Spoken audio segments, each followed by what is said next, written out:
This episode is part of the Utopia podcast series on European literatures and gender from a transnational perspective.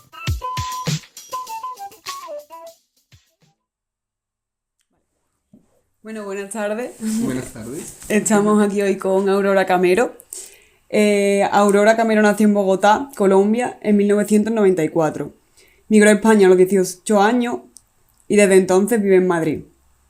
Su primer libro de poemas, Violeta, La Bella Varsovia, 2023, logró el Accessit del primer premio Ana Santos Payán para proyectos de libros de poesía. Nos cuenta: soy el tema principal de mi escritura, así como la interlocutora en quien pienso cuando escribo. Mi vida habla claramente en estos textos. Así pues, dejaré que hablen por mí. Bueno, buenas tardes. Buenas tardes. Un Muchas placer. Gracias por invitarme. Gracias a ti por estar aquí. Vale, pues vamos a empezar con la entrevista, con distintas preguntas que iremos construyendo. Entonces, bueno, también, aunque la biografía no lo mencione, ahora acabas de sacar tu segundo poemario, también, que se llama La Vía Sutil, que ha salido hace poquito. Y bueno, también para introducirlo, porque vamos a estar hablando de este poemario también bastante. Bueno, pues entonces, la primera pregunta es que en tu primer poemario, en Violeta, pones el cuerpo en el centro y lo pliegas, lo moldeas, o como tú dices en uno de tus poemas, lo transfiguras. También en tu segundo poemario, este que acabas de publicar, que se llama La Vía Sutil, reclamas los cuerpos desde diferentes ángulos y perspectivas. ¿Podrías hablarme un poco más sobre tus estrategias para escribir desde el cuerpo y para el cuerpo? Y también, bueno, si te resulta difícil poner en palabras esta materia corporal que tanto tratas. Bueno, creo que empezaré por la segunda parte. Creo que lo más complejo de precisamente poner en palabras como toda esta materia orgánica, ¿no? Que está ocurriendo de forma invisible detrás de los ojos. Lo más difícil de pronto es como desde dónde empiezo y cómo acoto el exceso, ¿no? O sea, cómo empiezo es como el punto de partida más difícil, porque cuando estás abordando el cuerpo realmente te remites como a un hecho físico de algún momento en el tiempo-espacio de tu historia, y ese punto de partida, esa primera palabra, es como el eje en torno al cual va a ir girando el resto del poema como un imaginario, pero luego también está el exceso, ¿no? Y hasta qué punto te vas a permitirte dejar ir, ¿no? O sea, antes tenía la costumbre de trabajar varios días en un poema. Hoy en día prefiero hacerlo de corrido, y si en la medida de lo posible no tengo que corregir nada, lo prefiero. Entonces pienso que la dificultad está en esa serie de recortes que tú haces para que la pieza quede terminada tan pronto la haces, que es cuando más fresca está, ¿no? Como te he mencionado en alguna de nuestras conversaciones, me muevo mucho también por el arte plástico. Entonces ver la palabra como un mármol o una arcilla, y tener como en esa mirada de punto de fuga lo que podría acabar siendo esta materia prima lingüística, ¿no? También es un ejercicio de saber cometer los errores y compensarlos sobre la marcha. O sea, creo que hay momentos de hallazgos en donde el cuerpo se hace más manifiesto, pero precisamente porque se le da cabida al error del lenguaje, y es en el error del lenguaje en donde aparece verdaderamente el cuerpo. ¿Y qué me refiero a errores del lenguaje? Repeticiones cacofónicas, uso de diminutivos, por ejemplo. También como ver las posibilidades plásticas de cada palabra. Por ejemplo, piensa en la palabra herencia y piensa en la palabra adherencia, y de repente ya hay un juego cacofónico, ya hay un juego plástico de por medio que te permite vincular ambos objetos y jugar con ellos, ¿no?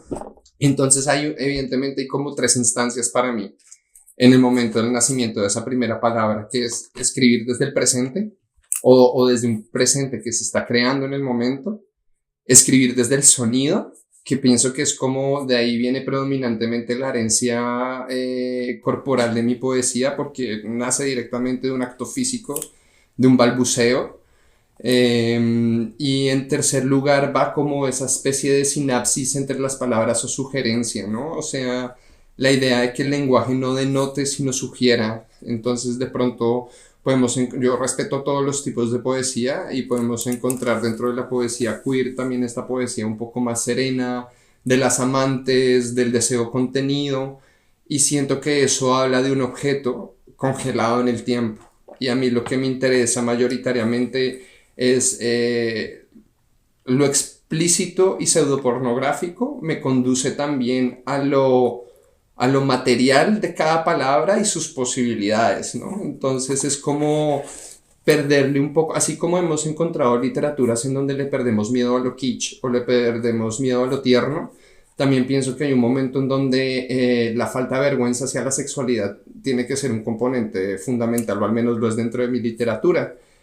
Para mí hablar del cuerpo, el punto de inflexión fue la poesía de Néstor Perlonguer, poeta cubano, seropositivo, de la diáspora, y es una persona que para mí me enseñó que el lenguaje podía ser explícito, pornográfico y sucio, y al mismo tiempo no tener un objeto que está siendo descrito. Entonces yo te puedo estar hablando de un encuentro íntimo, te puedo estar hablando de una práctica sexual, pero no te la estoy dejando ver del todo, te estoy dejando como habitar la sensación física que hay en ello. Y se trata también como de autoplagiarse, de saturar el concepto. Por ejemplo, vuelvo a lo mismo, tengo la palabra adherencia, entonces de repente pienso en la palabra tentáculo, y tentáculo me hace pensar en estas chupas que tienen los tales, pero también me hace pensar en el sonido de una chancleta, que también me hace pensar cuando los dedos de los pies se frotan. Entonces es como luego conseguir cohesionar todo eso es la parte fácil, lo difícil es hasta dónde voy a dejar que esto salga. Y pienso que lo que marca ahí sobre todo el acto racional es el sonido, el ritmo, los puntos. Eso es lo que permite estructurar de forma racional algo que en un principio es un collage o una pincelada expresionista, ¿no?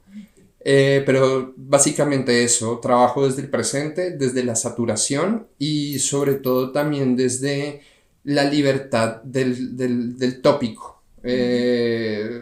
Poderme permitir que el sonido del cuco de un reloj también tenga una connotación erótica es desautomatizar el lenguaje.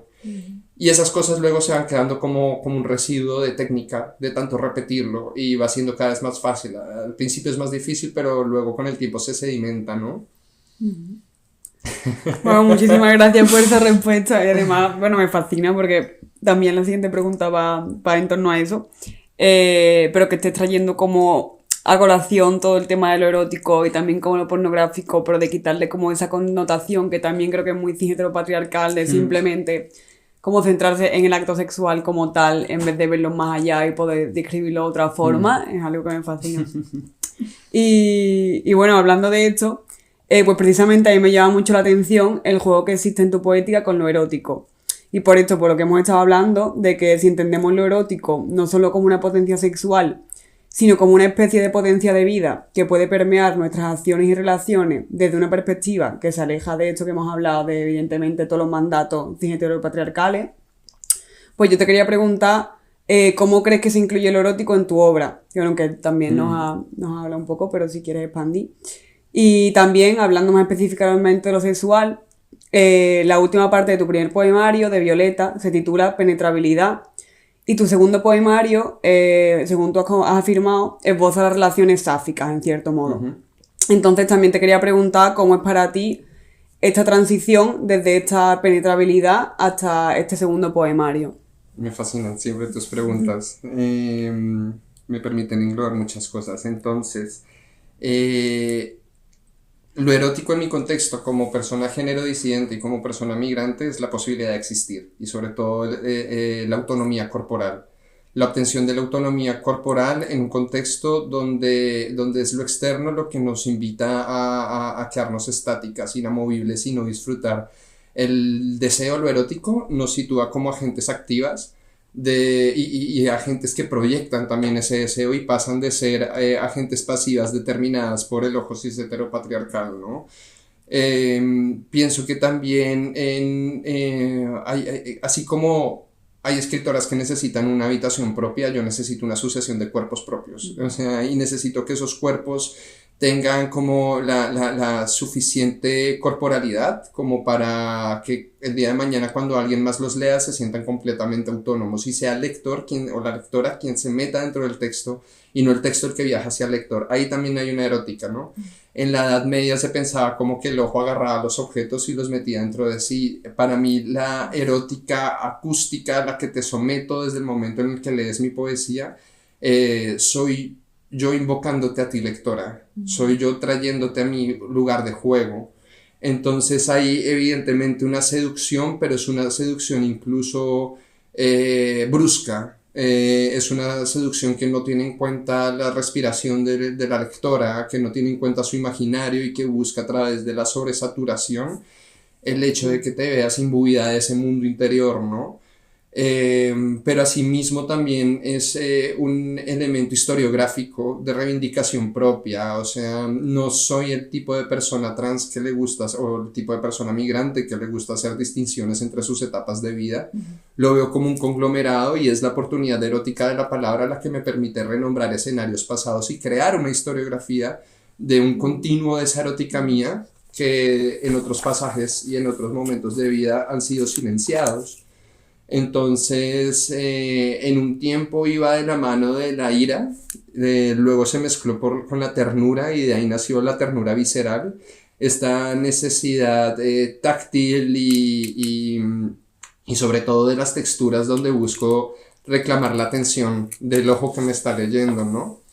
Me habías hablado también del cambio de la penetrabilidad entre Violeta y La Vía Sutil y me parece súper curioso porque no lo había pensado hasta antenoche y esta mañana que le había dado algunas vueltas y me di cuenta que Violeta inevitablemente tiene una dicotomía mucho más marcada, o sea, permeabilidad, lo femenino y lo interior, penetrabilidad, lo externo y lo masculino, junturas, el punto medio, ¿no?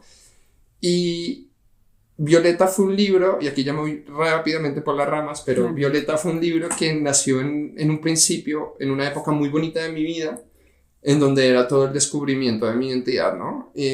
Como un territorio, y era bonito. Luego vino una etapa de exposición a la cultura, a la violencia externa, a la violencia patriarcal, y penetrabilidad va un poco como de la imposibilidad en ese momento de ser madre o del el ideal reproductivo que yo tenía en esa época, también como la imposibilidad del cuerpo en determinados contextos.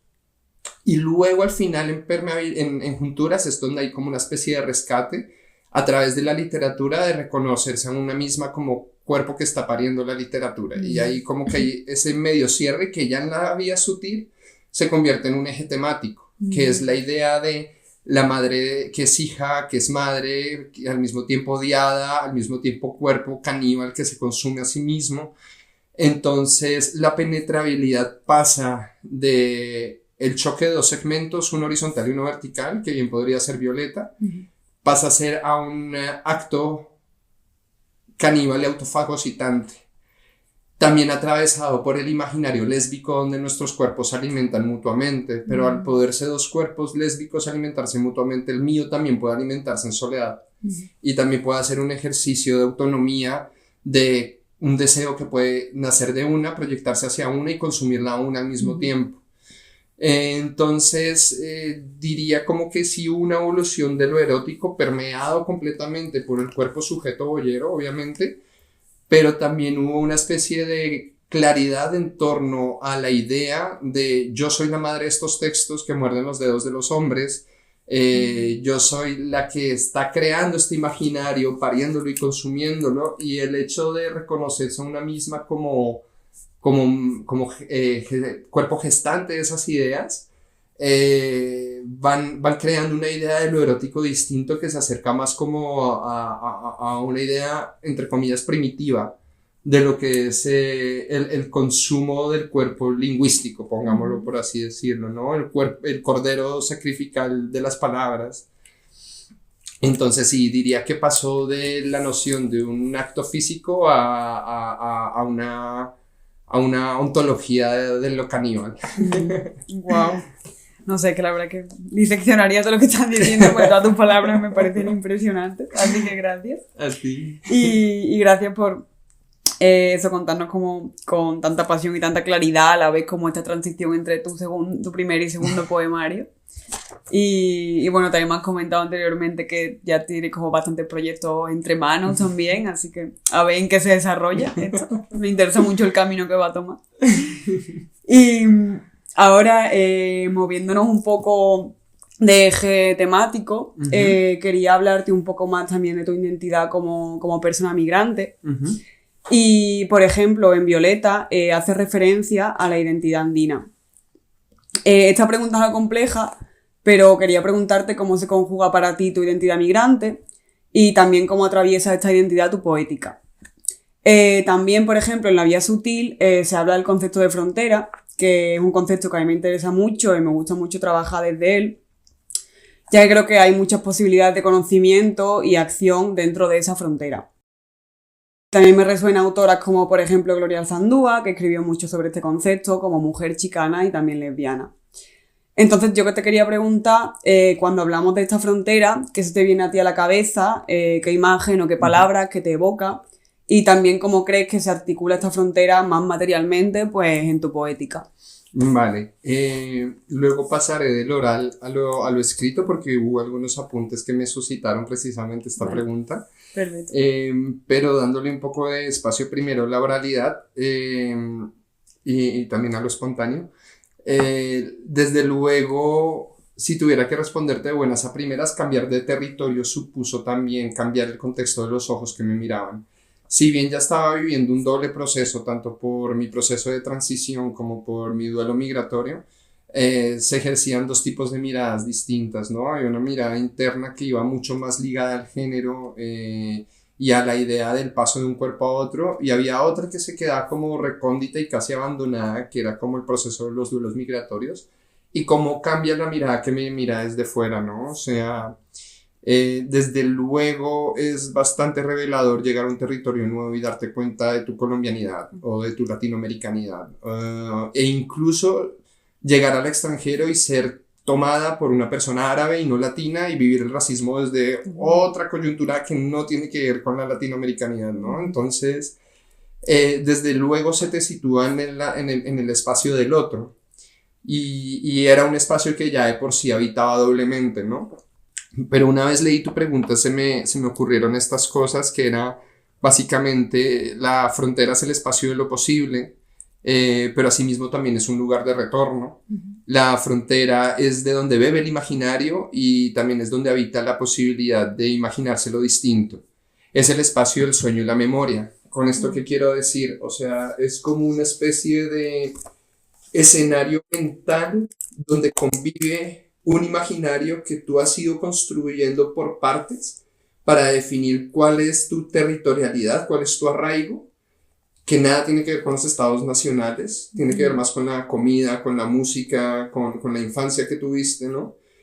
Y luego existe también como este lugar de la posibilidad, que ya no solo es la posibilidad material de llegar a un nuevo territorio y conseguir nuevos medios de subsistencia, sino también es la posibilidad de llegar a un nuevo territorio como llegas a un cuerpo nuevo, ¿no? O sea, yo tuve la fortuna de vivir de forma simultánea ambas cosas, lo que era descubrir una nueva corporalidad y lo que era conocer una nueva territorialidad.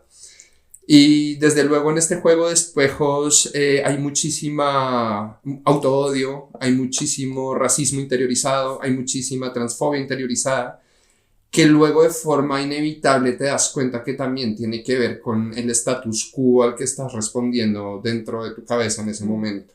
Entonces de repente para mí lo migrante siempre era una chapita más que me colgaba dentro de las múltiples chapitas que llevo como persona trans, neurodivergente, etcétera, etcétera, pero vino a tener un verdadero trasfondo cuando comencé a participar en colectivos como por ejemplo Sudacasa, Transmigrantes, y ahí ya dejaba su componente solipsista. Pienso que la transexualidad, independientemente que atraviese como muchos vértices de lo comunitario y la solidaridad, creo que inevitablemente sigue siendo un ejercicio solipsista, porque inevitablemente está arraigado a la identidad y al cuerpo, pero fue lo migrante quien me enseñó que la raíz de ello está en lo asambleario y en lo colectivo, que donde pasamos nuestros duelos es cuando conozco la historia de la otra persona que independientemente de que no comparta el mismo territorio, sí comparte como la misma extranjería, ¿no?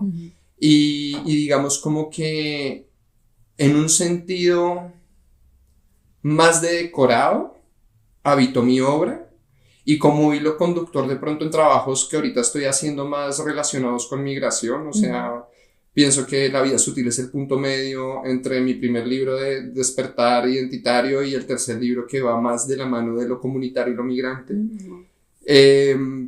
Pero sí diría como que hasta la fecha he actuado más como un hilo conductor a un escenario que como un tema a tratar, que es lo que voy a hacer ahorita con mi siguiente libro, Residencia de un cuerpo doloroso, que precisamente aúna la noción de residencia como cuerpo y residencia como territorio, ¿no? Perdona, y las palabras que me sugerían, ¿no? Cuando me hablabas de frontera, pues pienso en pasos aduaneros, estrellas de mar, persianas, fluidos sobre la sábana y juventud, porque ahorita ya entrando un poco más en lo que viene siendo la nueva poética del libro, el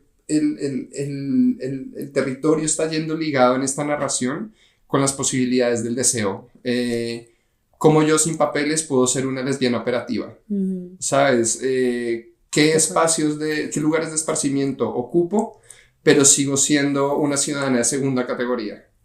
Entonces, y también cómo me identifico como lesbiana en un contexto donde por fin hay un montón de cuerpas distintas a la idea normativa de lo que puede ser una lesbiana cultureta, ¿sabes? Entonces eso también como reconocerse también cuerpa obrera, cuerpa disca y ese tipo de disidencias también.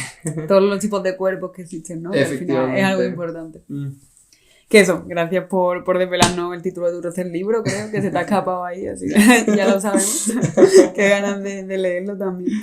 Y qué interesante lo que nos comentas sobre cómo ha cambiado pues este concepto, ¿no? De cómo hilo conductor de repente ser como parte temática.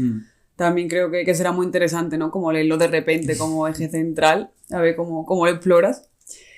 Y bueno, aunque soy un poco pesada con este concepto de frontera, porque bueno, es una de mis obsesiones, también te quería preguntar de nuevo sobre el concepto de frontera, pero esta vez conjugado un poco con lo trans.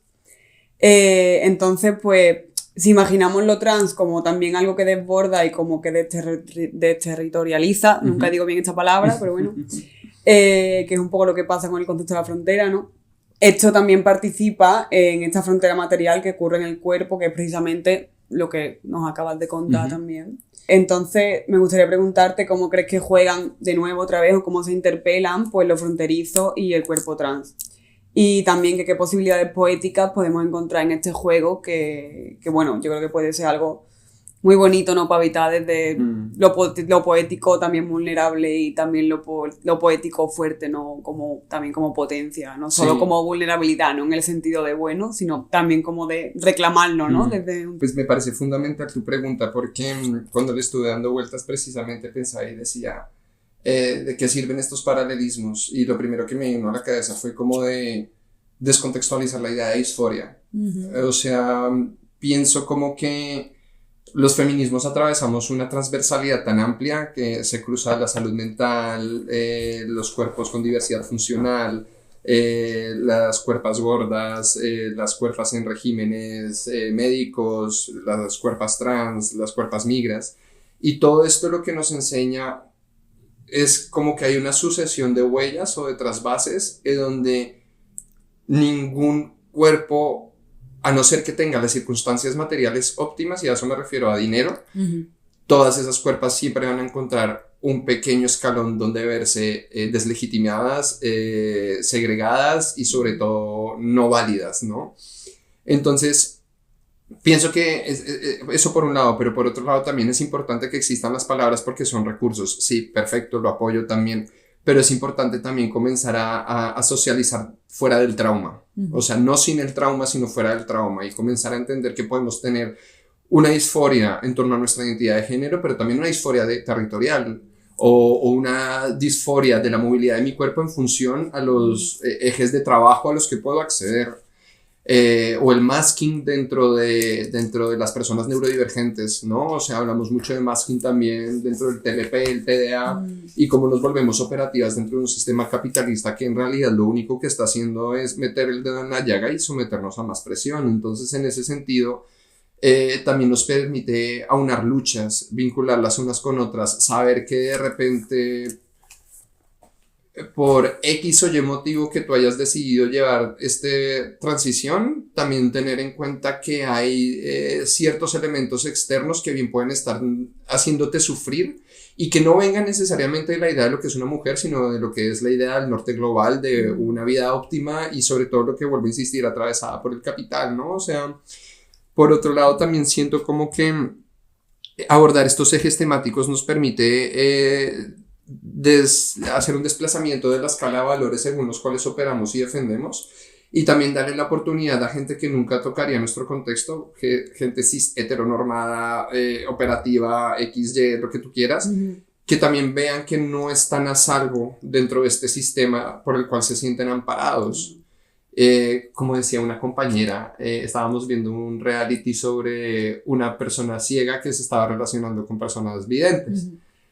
Y lo que nos parecía gracioso era que las personas videntes no caían en cuenta que en cualquier momento de su vida se podían quedar ciegas. Con esto no estoy diciendo que vayas a transitar en cualquier momento de tu vida o que vayas a dejar tu país en cualquier momento de tu vida, pero sí te permite verte como un agente susceptible de ser transformado. Y pienso que es muy importante.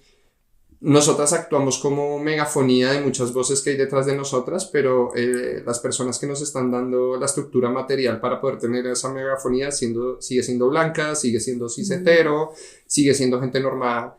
Y entre más cercana tenga la lucha de clases mi editor o mi editora, entre más cercana tengan mis compañeras de recitar lo que puede ser vivir X o Y violencia, nos permite primero diversificar obviamente lo que son las luchas, pero sobre todo algo que me parece como muy, muy básico a mí desde mi corporalidad, pero que entiendo que para otras personas es difícil, que es la empatía. Y que es, sobre todo dentro del ámbito literario, empezar a pensar en la literatura no como en la herramienta que va a permitir que mis amigas sean leídas, sino la herramienta que va a permitir que personas que están en una realidad material insufrible puedan, como tuve yo, la oportunidad de cambiar ese eje de vida y no suicidarse.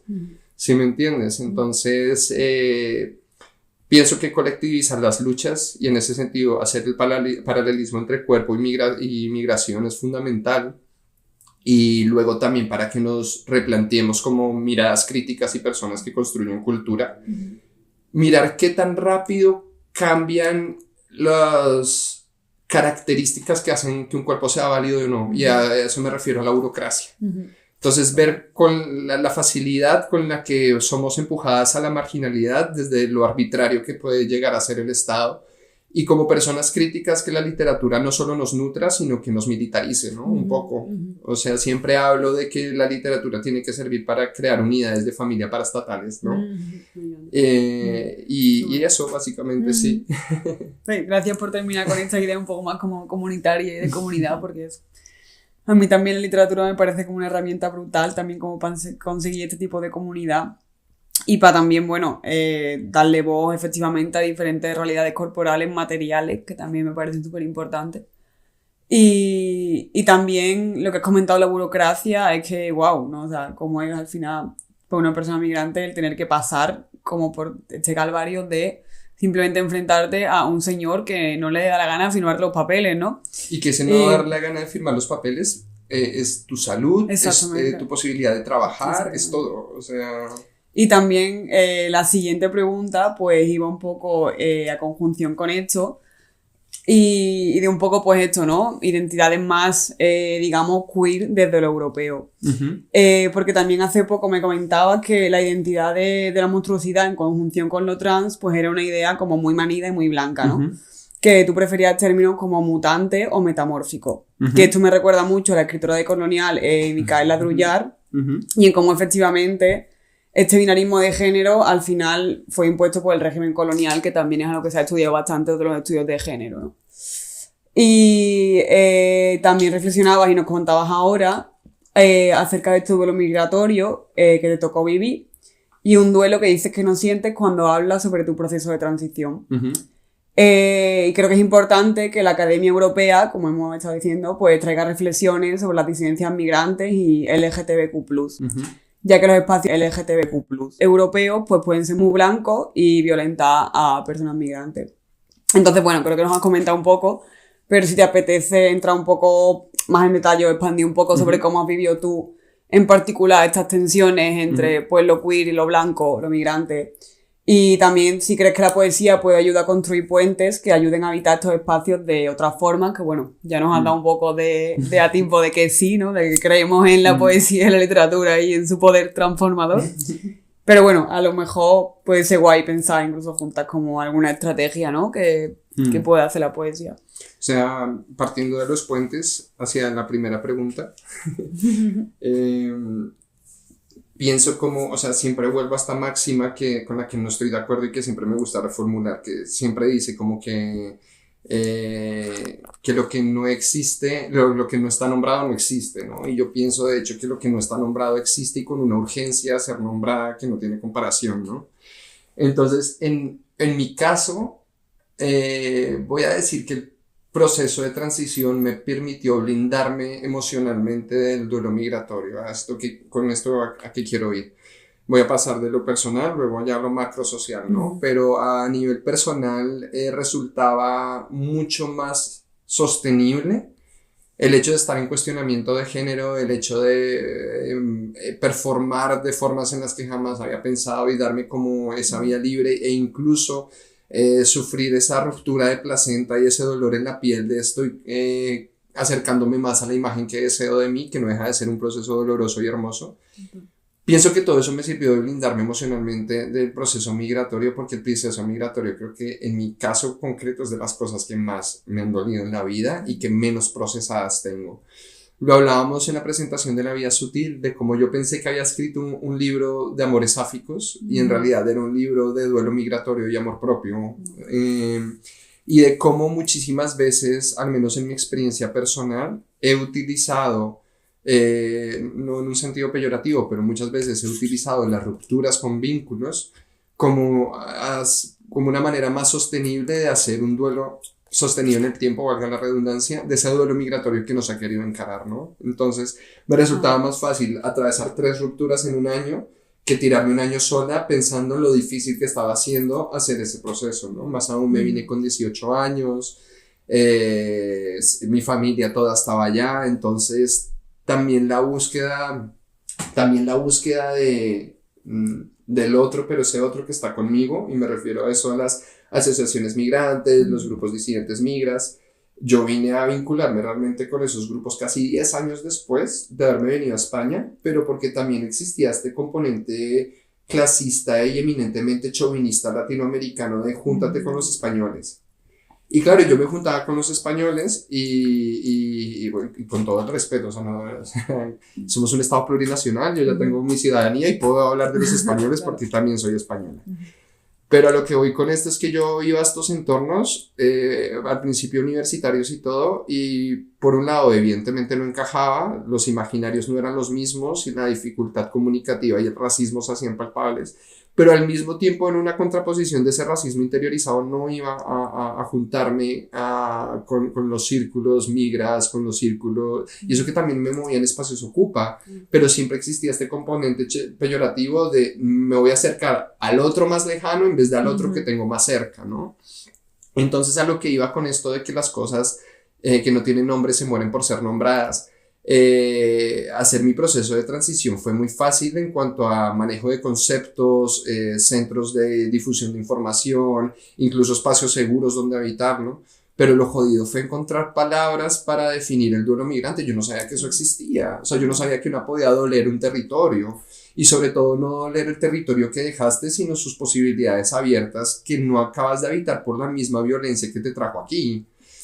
Y entonces vas entendiendo que tu proceso de transición también va de la mano del hecho de abandonar la violencia y que si hubieras podido elegirlo, a lo mejor hubieras hecho tu proceso de transición en tu país, con tu gente, en tu contexto. Entonces,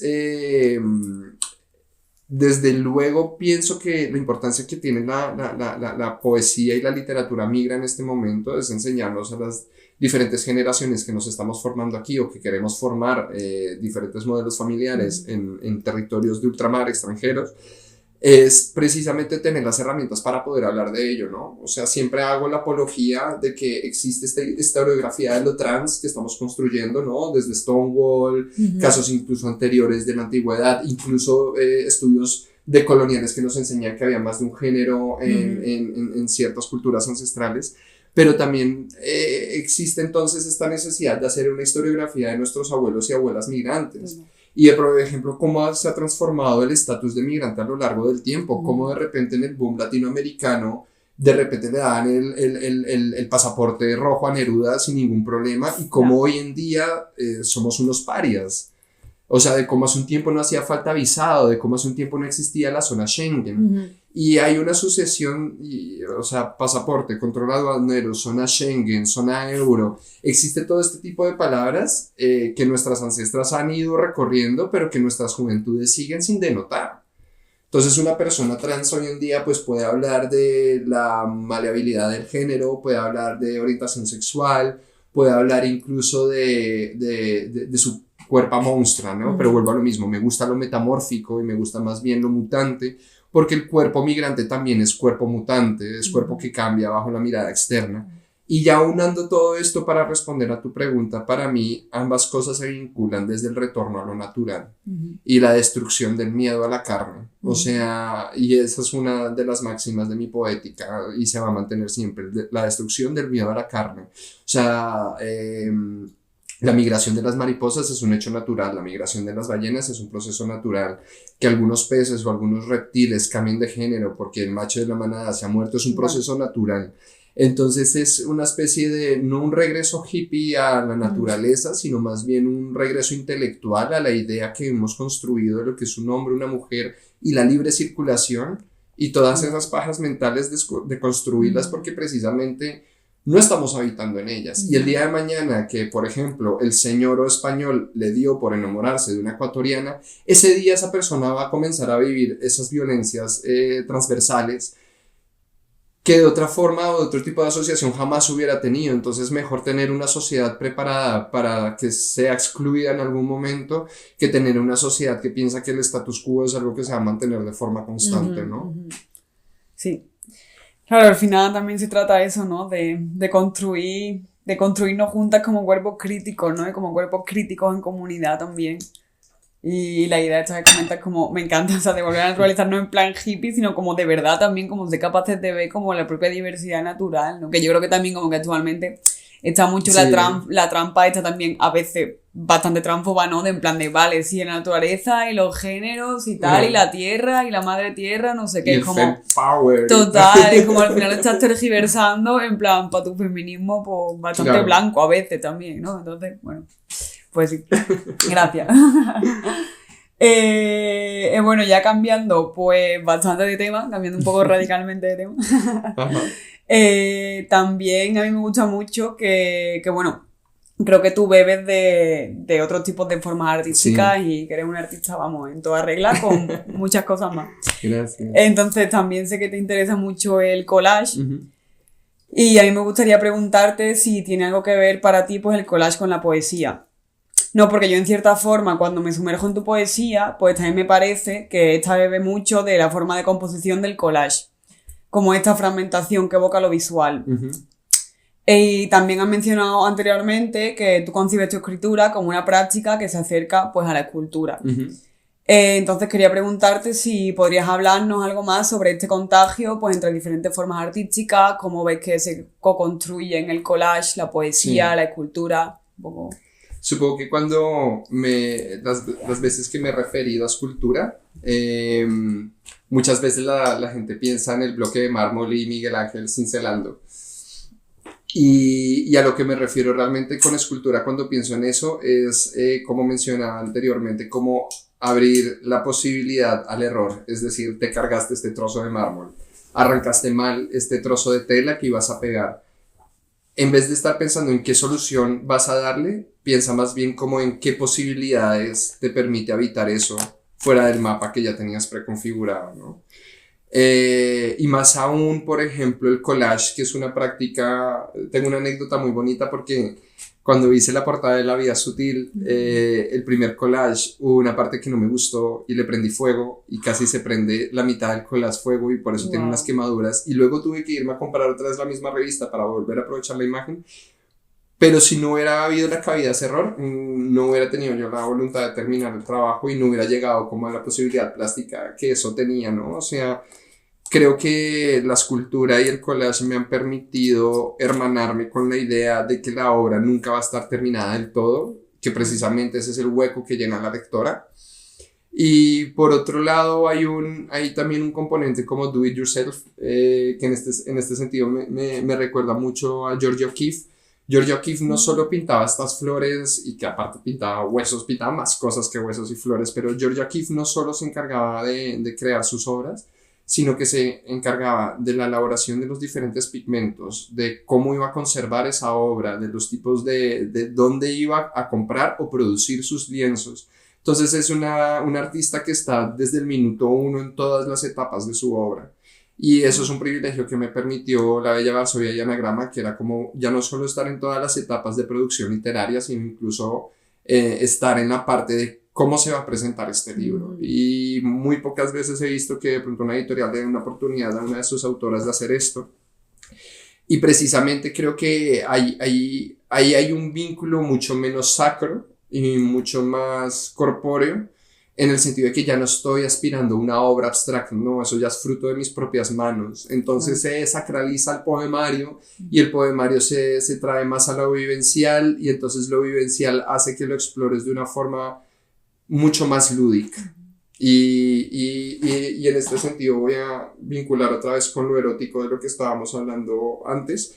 Lo erótico es lo lúdico y lo lúdico es lo experimental. Entonces realmente lo experimental en mi caso nunca va a atravesar lo racional y lo sesudo.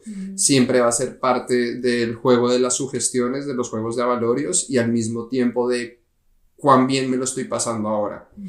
O sea, y el privilegio que te permite el trasvase entre obras es también quitarle poder a la idea del genio creador. Entonces ya no estás tú consumándote a una sola obra, o sea, tampoco se trata de decir, soy artista, escultora, cantante, actriz, modelo, pero sí se trata como de darte cuenta de que en esa diversificación de las artes puedes generar las mismas técnicas o diferentes técnicas a partir de una que tenía en el collage, otra que tenía en la palabra, y darte cuenta que realmente no está el genio creador, sino más bien el genio artesano diversificador de los métodos, básicamente. Entonces, pienso que siempre es saludable para una persona que se dedica a la creación de cultura, o sea, me da igual si es escribir poemas y tener un recetario, me da igual si es escribir ensayos y dedicarte a la pintura abstracta. Pienso que es importante sobre todo para dejar descansar la mente e ir despatriarcalizando la idea de lo que es un artista,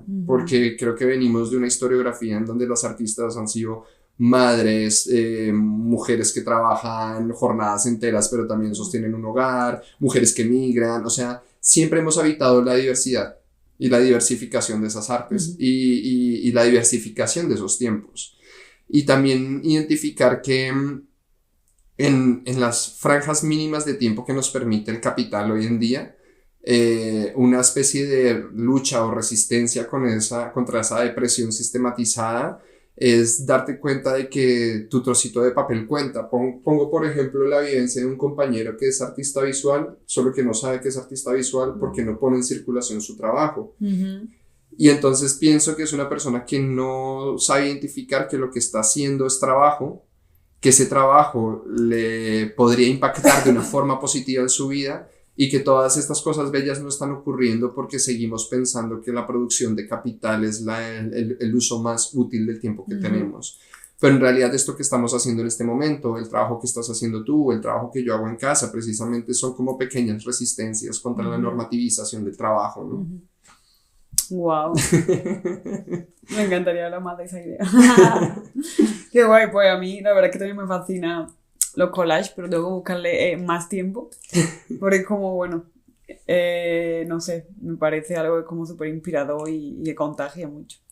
Y me gusta mucho lo que dices, como de que deba existir bueno, deba existir, no sé, de esta posibilidad de que exista pues este contagio como entre diversas artes, y ahí creo que es donde realmente encontramos como esta diversificación que es como tan necesaria, ¿no? Que al final, como lo que tú nos comentabas de que esta separación entre, vale, pues yo soy escultor, yo soy pintor, yo soy escritora, yo soy tal, también una división que a veces no permite que exista este contagio que puede llevar a otras formas de creación pues más mutables, ¿no? Más mutantes, más expansivas también, ¿no? Y que creo que cuando precisamente tenemos una obra que mezcla diversos tipos de arte, pues muchas veces son muy nutritivas también, ¿no? Claro, y que te da libertad, porque al final, o sea, yo ahorita como de los máximos problemas que estoy viendo en el momento de escribir mi primera novela, es que estoy pensando que tengo que escribir una novela, en vez de estarme dando la carta libre que me doy en poesía de que el formato visual no tenga nada que ver con la intención artística, ¿no? O sea, es también darse a una como creadora la carta libre de, joder, no voy a funcionar en función de estos envases preconcebidos, ¿no? Pues sí, y creo que eso también tiene mucho que ver con la última pregunta, que se refiere precisamente a la forma de los poemas. Porque bueno, yo cuando leo tu poesía siempre me quedo fascinada con los aspectos formales de tu poema. Cómo juegas con las pausas, con los guiones, con los paréntesis, que me resulta muy evocador y a mí me encanta porque me parece una forma como de transformar y de romper como el lenguaje y la estructura, ¿no? Y eso también al lector creo como que le hace pensar de otra forma y acercarse a otra forma a la poesía. Entonces te quería preguntar pues si te gustaría contarnos algo más acerca de por qué juegas así con la forma, cuáles son las diferencias en cuanto a forma en tus dos poemarios, por ejemplo, y también en cuanto a contenido e inspiración. Y bueno, también la última, que a lo mejor si quieres contestar esto y ahora termino con la última si prefieres, porque creo que ya es bastante contenido. Pues mira, voy a volver a la anécdota que te comenté en nuestra primera toma de contacto.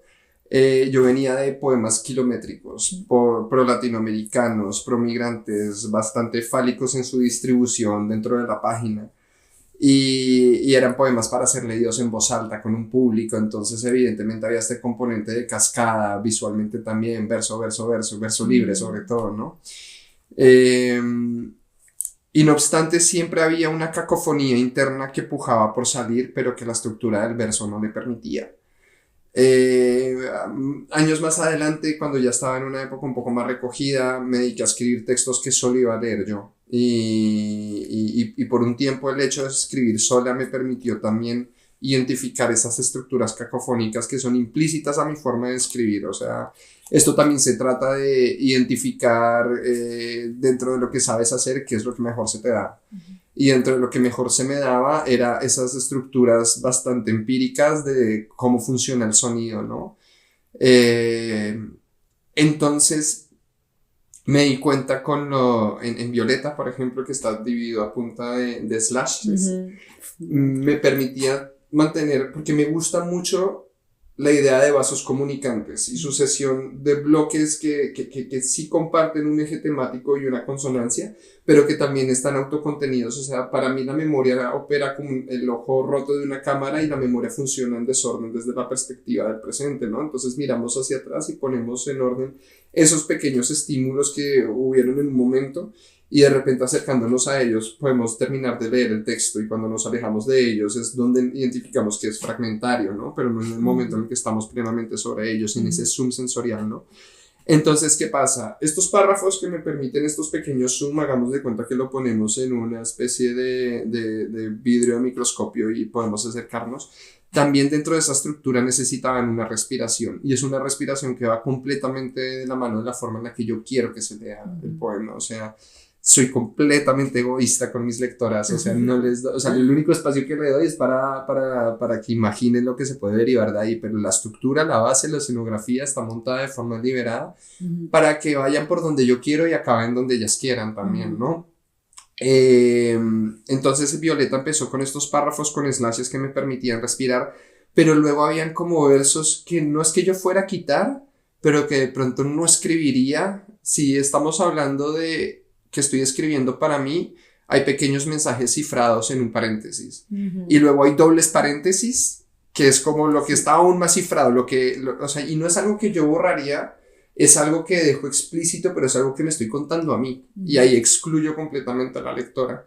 Luego la cursiva también me permitía como superponer planos narrativos de lo que estoy diciendo yo como voz poética, de lo que está diciendo el posible protagonista o la posible protagonista, o bien de lo que puede estar diciendo una voz extradiegética que me está observando a mí en el momento, ¿no?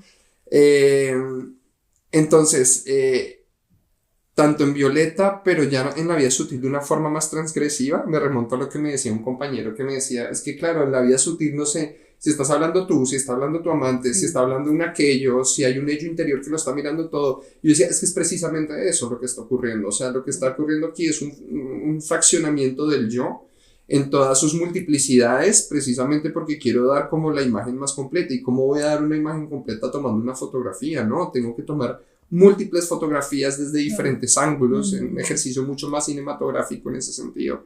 Y por eso vuelvo como que mi obra es escultórica pero cinematográfica, o sea, entendía la herramienta del cine como cincel y piedra, ¿no?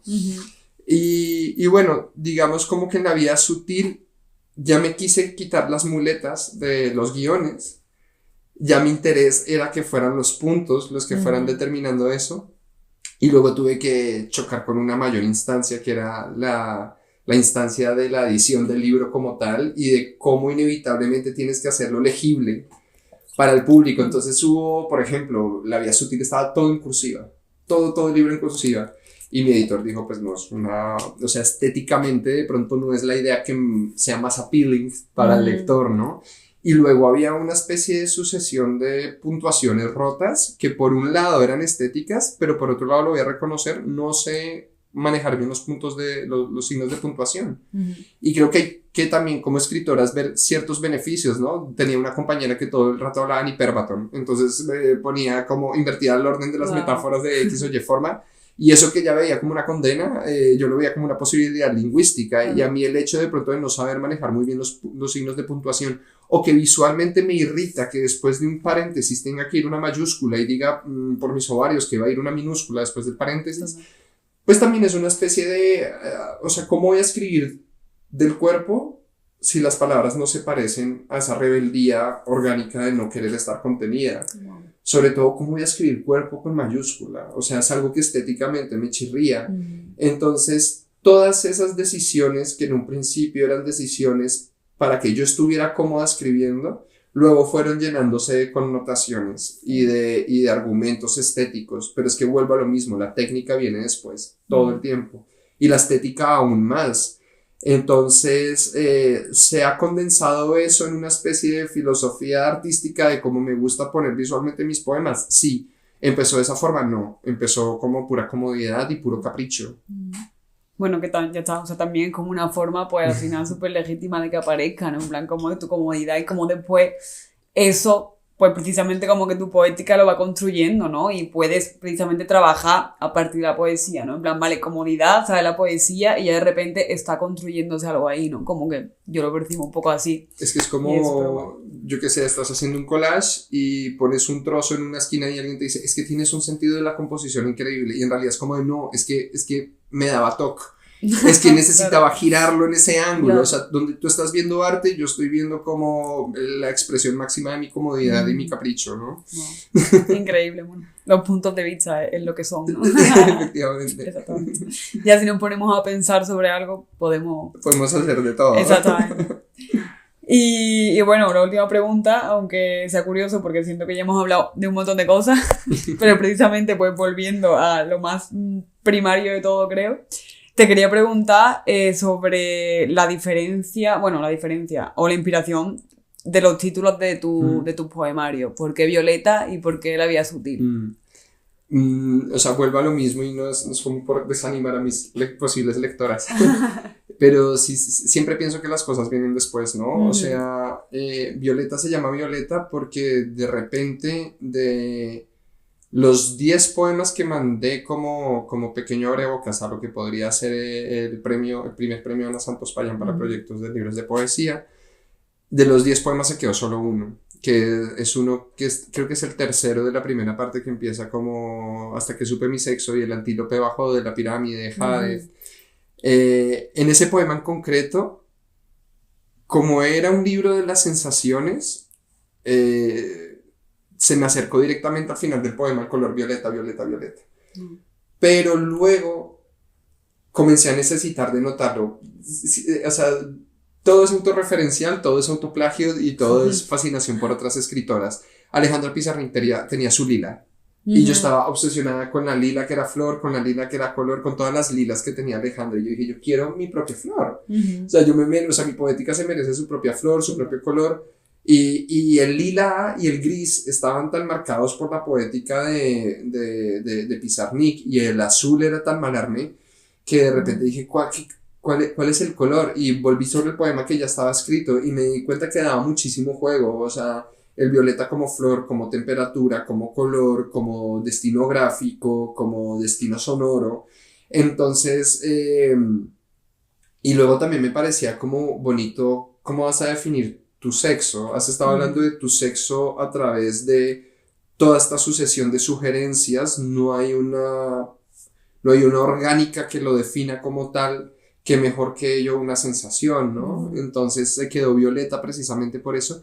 Y ya de forma ulterior descubrí que la violeta era una flor que utilizaban las mujeres lesbianas en el siglo XIX para ponerse en las solapas y tales. Bueno. Y luego pensé y decía, mira cómo va llenando la lectora los pequeños vacíos que hay en medio de esa información, ¿no? Y luego la vía sutil, que fue como una coña eterna con un compañero que siempre me hace las lecturas del libro, pero cero literatura, 100% chistes y un poco de que me termina picando porque no pone atención. Todo el rato decía, jaja, la vida sutil, la vida sutil. Decía, no, chico, que es la vía, que es la vía. Y en realidad vino porque en Colombia se habla mucho como de la vía sutil, y la vía sutil es como la contraria a la vía explícita, la grosa. Entonces, si yo quiero pedir, o sea, disculpa por favor, ¿será que es posible de alguna manera que tú pudieras, si llegas a querer traerme un café, sí, esa es la vía sutil, ese redondeo muy latinoamericano, muy rococó. Sí. Entonces como que me gustaba mucho la idea de que la vía sutil siempre es la más rimbombante, la vía sutil siempre es la que más riza el rizo. Entonces la vía sutil no es la más sutil, y de repente me di cuenta que esta sucesión de textos explícitos hablaban de cosas tiernas, dulces e íntimas, y entonces pensaba y decía, me gusta como la antítesis, o sea, la vía sutil, que en un principio es la vía del despertar espiritual, la vía del ascetismo, la vía de la contemplación, la vía de los haikus, de repente termina siendo la vía de la pornopoesía erótica, y luego no termina siendo tan pornopoesía como crees, termina realmente siendo más bien vulnerabilidad. Entonces me gustaba como ese juego de desubicar, ¿no? Y pienso que es muy bonito porque tienes un libro como que desde la portada te está sugiriendo contemplación y meditación, y en realidad lo mismo que te decía la portada es lo que hay dentro, o sea, sensaciones explícitas y puras, ¿no? Y pienso que esa es la pureza, o sea, ya cerrando con todo eso, ¿no? O sea, pienso que la vida sutil es como la exploración última como de la sacralidad que tiene la carne y el cuerpo para mí, de la liberación, que es el deseo, ¿no? Wow. Pues, para terminar, ya que nos has hablado de los dos poemarios, me gustaría pedirte si te gustaría recitar algún poema, si hay alguno que tengas como en mente que además como quieras recitar sí o sí, pues me encantaría. Perfecto, mira, justo traje el único ejemplar que me queda en mi casa de la vida sutil, y voy a leer mi poema favorito de la cuarta parte. Donde balbuceo, sacudida de abejorro, arañaba los acuarios en la punta de mi voz, caramelito blando que gotea, que me lustra, manicura de armalina que me cubre con glacé, hurgan mis lunares, frenesí de caracoles, y babea y desova, ya no llora, abre tajos, ya no llora, hay hechizos, y humedezco en mi hendidura de esta turgencia femenina. Corazón hurtado, aquella ofrece una hinchazón de su dulzura, lengüetazos a hurtadillas, tiemblas de pudor.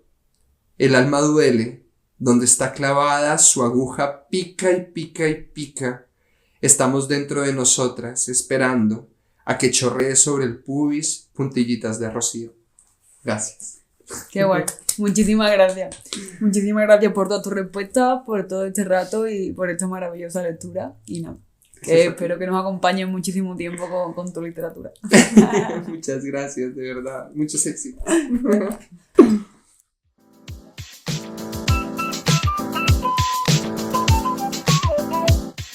This podcast is powered by the European Union and the Central European University Library.